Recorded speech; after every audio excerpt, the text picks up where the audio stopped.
kasih Bang. Abang, terakhir ini kan menjadi polemik ini kan soal RAS sama Avanza.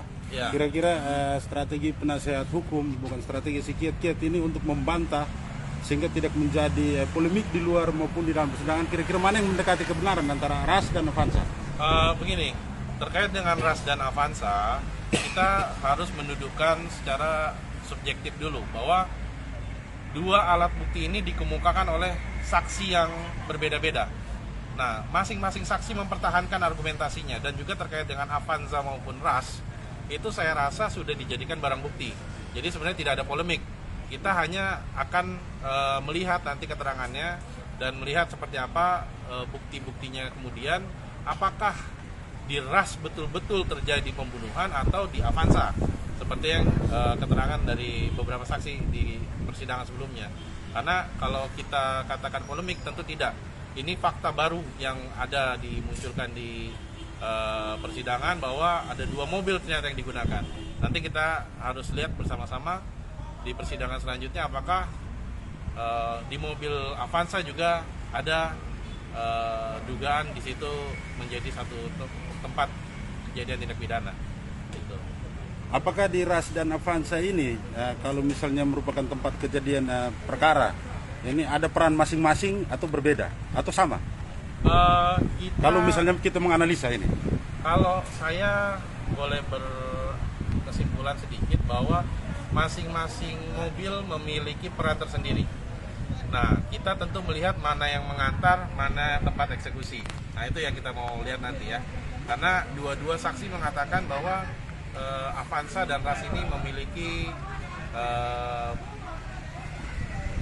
bukti, memiliki korelasi antara dari keterangan saksi-saksi yang sudah diperiksa. Jadi masing-masing saksi sudah menjelaskan terkait dengan Avanza maupun terkait dengan Toyota RAS. ya. Statement terakhir, optimis ya untuk memenangkan perkara ini? Optimis, kita berharap pasti hukuman maksimal untuk para pelaku tindak kejahatan terhadap Asid dan Lael. Abang, terakhir ini kan menjadi polemik ini kan soal RAS sama Avanza. Ya. Kira-kira strategi penasehat hukum, bukan strategi si kiat-kiat ini untuk membantah sehingga tidak menjadi polemik di luar maupun di dalam persidangan. Kira-kira mana yang mendekati kebenaran antara RAS dan Avanza? Begini, terkait dengan RAS dan Avanza, kita harus mendudukkan secara subjektif dulu bahwa dua alat bukti ini dikemukakan oleh saksi yang berbeda-beda. Nah, masing-masing saksi mempertahankan argumentasinya, dan juga terkait dengan Avanza maupun RAS, itu saya rasa sudah dijadikan barang bukti. Jadi sebenarnya tidak ada polemik.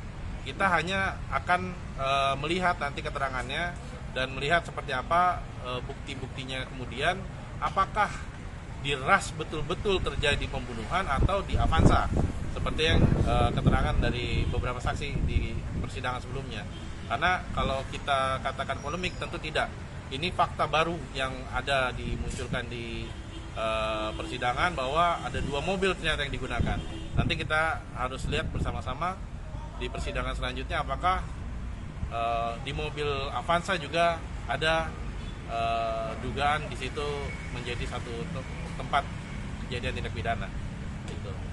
Apakah di RAS dan Avanza ini kalau misalnya merupakan tempat kejadian perkara, ini ada peran masing-masing atau berbeda atau sama? Kalau misalnya kita menganalisa ini, kalau saya boleh berkesimpulan sedikit bahwa masing-masing mobil memiliki peran tersendiri. Nah, kita tentu melihat mana yang mengantar, mana tempat eksekusi. Nah, itu yang kita mau lihat nanti ya. Karena dua-dua saksi mengatakan bahwa Avanza dan RAS ini memiliki bukti, memiliki korelasi antara dari keterangan saksi-saksi yang sudah diperiksa. Jadi masing-masing saksi sudah menjelaskan terkait dengan Avanza maupun terkait dengan Toyota RAS. ya.